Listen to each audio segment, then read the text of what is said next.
Prologue. Fired. It burned in his brain. His vice president was saying re-engineering, downsizing, redundancy, and even, "Nothing personal, Alan, no reflection on your work." But John Foster knew that was garbage. He knew all the fancy words were garbage too. Re-engineering meant fired, finished, not wanted. There would be a generous severance package and outplacement counseling, but Alan wasn't listening. His head was churning, trying to understand what was happening. Somewhere in the back of his mind, he knew he wasn't fitting in the way he used to. He knew he'd been spoken to any number of times about it and he hadn't changed. But those were relationship issues, the way he worked with others. That wasn't something Alan could conceive of getting fired for. He was escorted to his office and told to pack his personal belongings.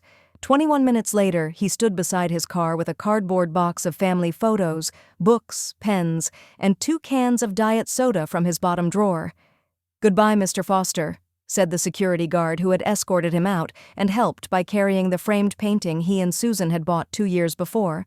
The guard stepped back, hesitated, and then said, "Sorry to see you go. You always treated me well." "Damn right," thought Alan as he placed the box and picture into the back seat of his car. "I treated everyone well."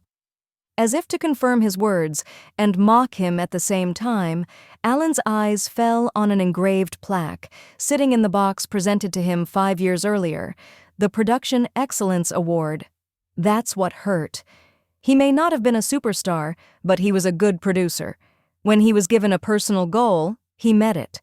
His reports were always on time. He was never over budget.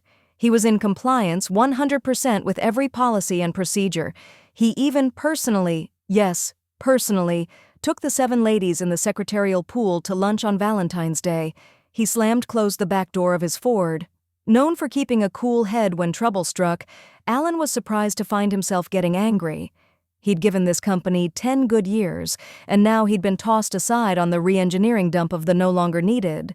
He was about to get into his car when he saw the company's new president, George Burton, parking his gray Cadillac 10 spaces down from what, until now, had been Alan's space.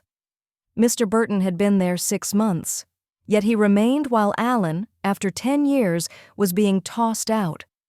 Hardly realizing what he was doing, Alan walked over and confronted Mr. Burton as he got out of his car. "I just got fired," Alan announced in a voice that made both his frustration and anger evident.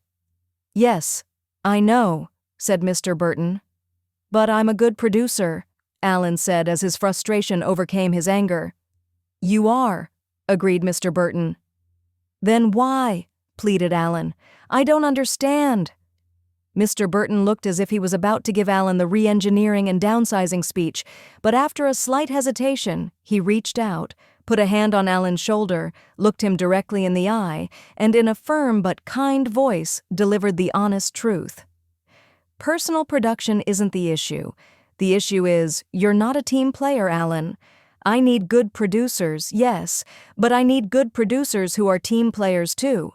Alan was going to protest when Mr. Burton added, "Think about it, Alan.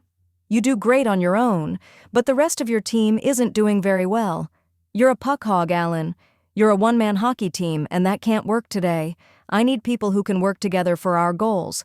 Sure, you'd score less, but the team would score a whole lot more.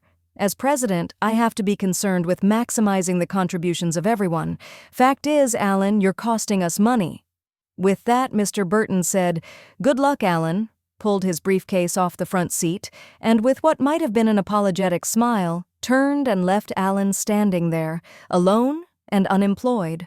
Alan walked slowly back to his car and drove home. Susan was a saint. "Don't worry, dear. You're good. You'll get another job easily, and a better job, too." Alan figured he could get another job all right, but a better job? He wasn't so sure. He knew Mr. Burton was right. He wasn't a team player. Alan didn't mean to hog the puck the way Mr. Burton accused. It was just that for him, puck passing and scoring goals didn't go together. They never had. Since leaving home at 16, he'd been his own man. The Air Force had given him his formal education and taught him to fly. Crew loved to fly with Alan. Other pilots might walk a perfunctory check around their aircraft before takeoff. Alan inspected everything. It was ironic. The crew trusted him because he trusted no one. He even checked the sophisticated military weather forecasts with civilian ones.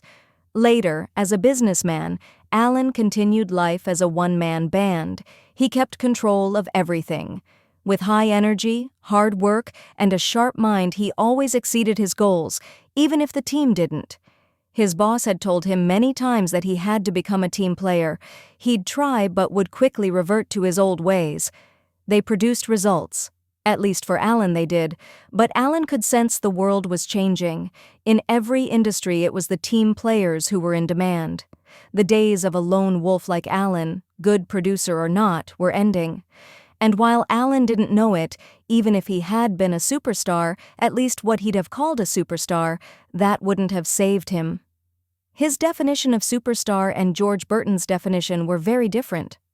A superstar to George Burton had to meet two tests: personal production, and, equally important, a superstar had to make the rest of his or her team more productive, way more productive.